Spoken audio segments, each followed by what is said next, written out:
Bonjour. On est du côté de Pommeuse. Vous présentez du miel, donc une chose, un produit qui existe depuis bien la nuit des temps, les Égyptiens, les Grecs, les Romains, et vous aussi vous êtes mis à suivre bien cette culture. Alors comment ça se passe effectivement de votre côté, Mélanie, avec ces abeilles? Écoutez, ça se passe plutôt bien. Nous, on est la ferme apicole de Métasy-Capi à Quincy-Voisin. Et pour l'instant, la saison 2022 commence plutôt très très bien. On a eu un très beau printemps. Les fûts se sont remplis, les abeilles, elles ont bien bossé. Et en ce moment, elles sont en train de faire le miel d'acacia. Vous avez vu qu'il y a tous les acacias qui sont en fleurs, ça sent bon. Et en ce moment, elles sont dessus pour faire ce fameux miel que tout le monde demande. Sur l'acacia, on en a un peu partout, à droite à gauche. On en a sur l'Esch, on en a sur un peu derrière Pommeuse là-bas.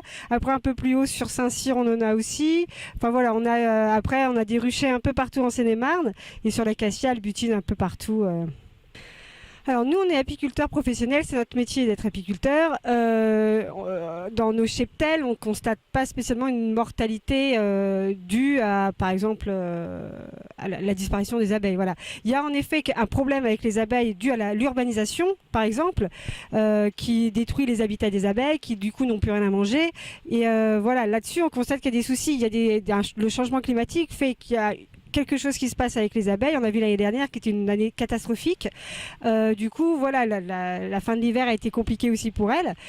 Mais en gros, voilà, quand on est apiculteur, qu'on soit professionnel ou amateur, à partir du moment où on s'occupe des abeilles, il faut bien le faire. Il ne faut pas prendre ça pour un jeu, regarder YouTube en se disant ça va marcher, ça va fonctionner. Non, vous travaillez avec des animaux vivants. C'est un métier agricole, donc on a les aléas comme tous les agriculteurs. Et aujourd'hui, avec le printemps qui s'annonce, les colonies sont fortes, donc on croise les doigts pour que ça soit une bonne année avec très peu de mortalité. Alors nous, on propose environ 8 miels différents. Ça va du plus doux, comme le miel de luzerne ou le miel de printemps, jusqu'au plus fort. Qu'est-ce qu'on a le plus fort? Le miel de châtaignier ou de garrigue, c'est des ruches qu'on transhume nous dans le sud. Voilà, après, ils ont tous des propriétés différentes. Vous avez mal à la gorge, vous prenez n'importe quel miel, de toute façon, c'est très bon pour la santé. Vaut mieux manger du miel que du sucre blanc, de toute façon. Et voilà, ils ont tous des vertus différentes. Mais bon, avec 8 types différents, je ne pourrais pas toutes vous les citer d'un coup.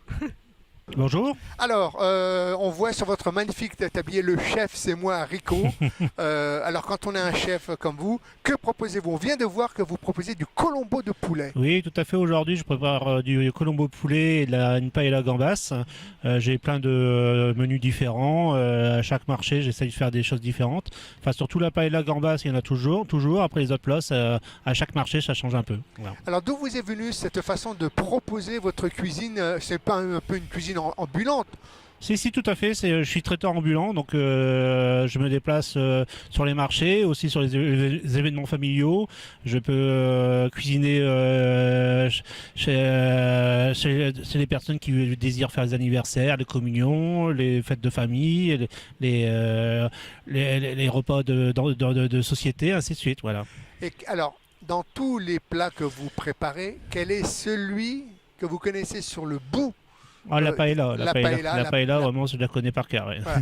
Et alors, est-ce que vous êtes d'origine espagnole? Ah non, pas du tout. Je suis de la région de Maubeuge, donc rien à voir. Donc, colombo, paella, encore. Oui, couscous, tartiflette, chili con carne, paupiette. Poulet coco curry, enfin il y a énormément de repas, je fais plus de 15 plats différents. Voilà. Et donc vous circulez autour de quelle ville alors? Vous allez autour de Farmoutier, donc je vais sur les marchés, je vais à Farmoutier, à Pommeuse, à La Houssaye et à Quincy-Voisin. Vous n'allez jamais au-delà de... Non, après si, pour des repas de famille, ainsi de suite, je vais des fois beaucoup plus loin. Oui. Quand vous travaillez comme ça, quand vous faites les marchés, vous prévoyez à peu près pour combien de personnes quand vous faites une paella? C'est une paella pour combien? Pour 20, 30, 40? C'est toujours compliqué sur les marchés, c'est toujours très aléatoire. Donc là aujourd'hui, j'ai fait une paella pour 12 personnes, parce que le marché de Pommeuse commence seulement, donc il y a besoin de grandir, ainsi de suite, de s'étoffer. Donc aujourd'hui, j'avais prévu pour 12. Mais chaque marché c'est un peu différent, et même certains marchés qui tournent déjà très bien, des fois du jour au lendemain ça descend, je vais vendre 35 parts, le coup d'après je vais vendre 12. Voilà. C'est très aléatoire. Vous avez rencontré la cuisine à quel âge?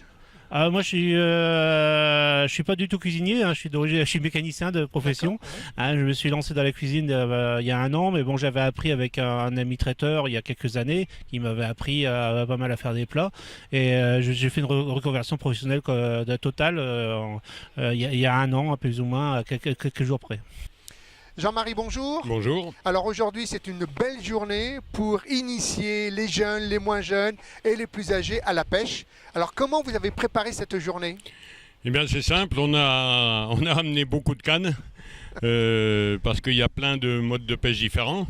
On peut pêcher le brochet, on peut pêcher la carpe, le gardon. Tout ça ici? Tout à fait, on peut même pêcher un petit peu plus loin la truite puisqu'on a une partie de rivière en première catégorie, donc uniquement les truites.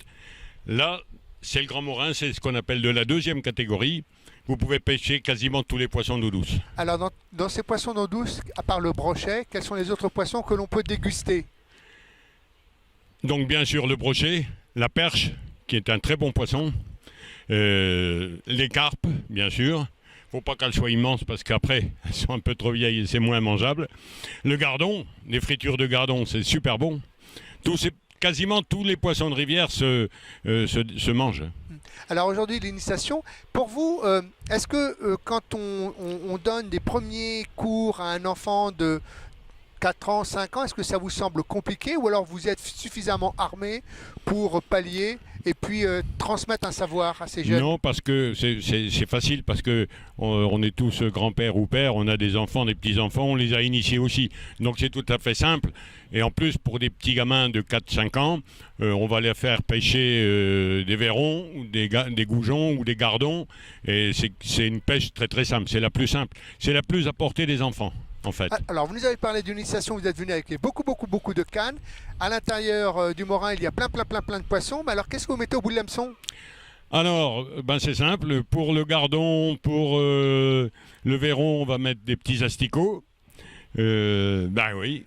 Les blancs, là, qui... Oui, les blancs qui gigotent. Oui, tout à fait. Et on peut mettre un ver de terre. Et pour la truite, on pêche surtout au vairon. C'est quoi le vairon? Le vairon, c'est un petit poisson comme ça qui vit en eau douce et qui ne vit que dans des rivières relativement propres. Donc c'est un bon indicateur de propreté de la rivière. La truite aussi du reste. Et vous pêchez à la cuillère ou pas? Ici, en deuxième catégorie sur le Morin, on a le droit de pêcher à cuillère le brochet par exemple. Mais sur l'Aubtin, donc le parcours qui est en première catégorie, c'est interdit. On ne pêche pas à la cuillère, on ne pêche qu'avec qu'une canne, un hameçon. Et certains leurres sont interdits. Les asticots, par exemple, sont interdits. Vous, ça fait combien de temps que vous pratiquez la pêche? Depuis l'âge de 5 ans. Et j'en ai 72. Alors, il y a aussi d'autres modes de pêche qu'on ne peut pas pêcher ici. C'est la pêche à la mouche. Du reste, j'avais amené une canne de pêche à la mouche.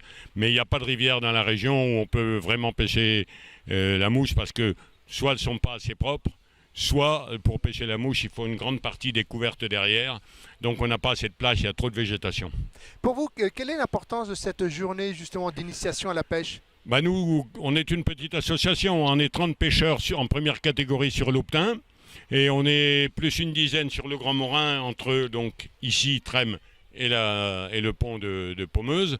Donc c'est pour nous l'occasion de faire découvrir la pêche aux gamins et d'espérer un jour qu'ils viennent pêcher avec nous. C'est tout simple. Voilà. Donc on cherche des pêcheurs. Et enfin, je pense qu'ils sont quand même mieux au bord de l'eau qu'au bistrot, quoi. Ou aux manettes. Voilà.